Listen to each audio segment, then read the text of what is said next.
राजस्थान में लोकसभा चुनाव को लेकर सियासी पारा हाई है।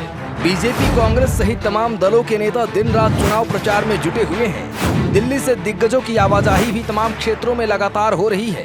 तीखे बयानों और वार पलटवार का सिलसिला भी बदस्तूर जारी है।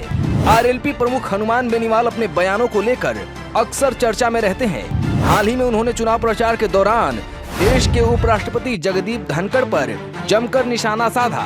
नागौर लोकसभा क्षेत्र के लाडनूम विधानसभा के लालासरी गांव में हनुमान बेनीवाल की सभा हुई। शनिवार 14 अप्रैल को इंडिया गठबंधन के प्रत्याशी हनुमान बेनीवाल ने सभा में उपराष्ट्रपति जगदीप धनखड़ पर टिप्पणी कर दी। उन्होंने उपराष्ट्रपति को चुनौती देते हुए कहा, जगदीप धनखड़ अपने गांव से यदि सरपंच का चुनाव जीतकर बता दे तो हम मान लेंगे कि उनके पास वोट बैंक है। ज्यादा दूर नहीं, इधर झुंझुनू के ही रहने वाले हैं। पैर पकड़ ली जाके भारतीय जनता पार्टी के नेताओं के तलवे चाट रहे उनके।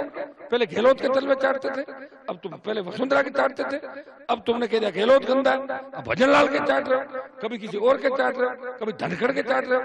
तो धनखड़ नेता है क्या जाट समाज का जो धनखड़ वोट दिला देगा?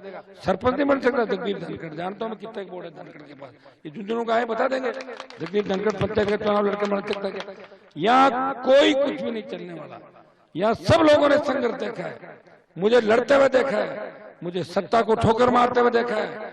उस वसुंधरा राजे के सामने जब सारे लोग जमीन पे पड़ गए थे, वसुंधरा के पैरों में पड़े हुए थे, उस वक्त हनुमान बेनीवाल इस कौम की लड़ाई लड़ रहा था। इस कौम को आगे बढ़ाने का काम किया, दिल्ली तक आपका सम्मान बढ़ाया। इसके बाद बेनीवाल ने जाट महासभा के प्रदेश अध्यक्ष राजा राम मील पर भी जमकर जुबानी हमला बोल दिया। उन्होंने यहाँ तक कह दिया कि पहले अशोक गहलोत के तलवे चाटे, फिर मेरे पास आकर मेरे पैर पकड़े, तब लाठर को डीजीपी बनवाया। खुद के बेटे का जमाई का काम आए, बेटी का काम आए, जब तो पैर पकड़ लो। और काम निकला और हम जाट महासभा का अध्यक्ष। किसने बनाया तुम अध्यक्ष? मैं आज ही तुम्हें सस्पेंड करता हूँ अध्यक्ष के पद से, निलंबित। और कर दिया। और उनकी कौन सी महासभा बनी है? हमारे अध्यक्ष ये भाई इसको बनाइए अध्यक्ष। तो किसने बनाई? कहाँ चुनाव कराए? कोई ऐसा है क्या? और आज से ऐसे लोगों का विरोध करो सोशल मीडिया पे। ये समाज के दुश्मन है, ये गद्दार है, ये दारा सिंह की पत्नी के पैसे खा गए। इन्होंने ऐसा घर नहीं छोड़ा, जीवन गोदारा के जो पैसे थे समझौता वो पैसे खा गए। इस दौरान उन्होंने पास बैठे लाडनू के कांग्रेस पार्टी के विधायक से भी हामी भरवा दी।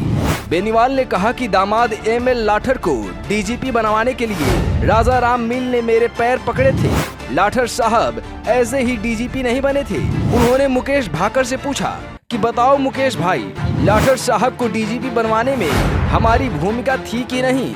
हनुमान बेनीवाल ने मील का नाम लिए बिना कहा कि पहले अशोक गहलोत जिंदाबाद के नारे लगाते थे और आज यह मोदी जिंदाबाद के नारे लगा रहे हैं। गौरतलब है कि 11 अप्रैल को जाट महासभा के प्रदेश अध्यक्ष राजा राम मील ने नागौर से बीजेपी प्रत्याशी डॉक्टर ज्योति मिर्धा को समर्थन का ऐलान किया था।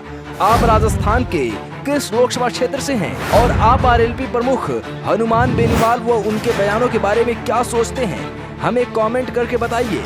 खबर पसंद आई हो तो पॉलिटिकल पंचायत को लाइक, शेयर, सब्सक्राइब करना न भूलें। धन्यवाद।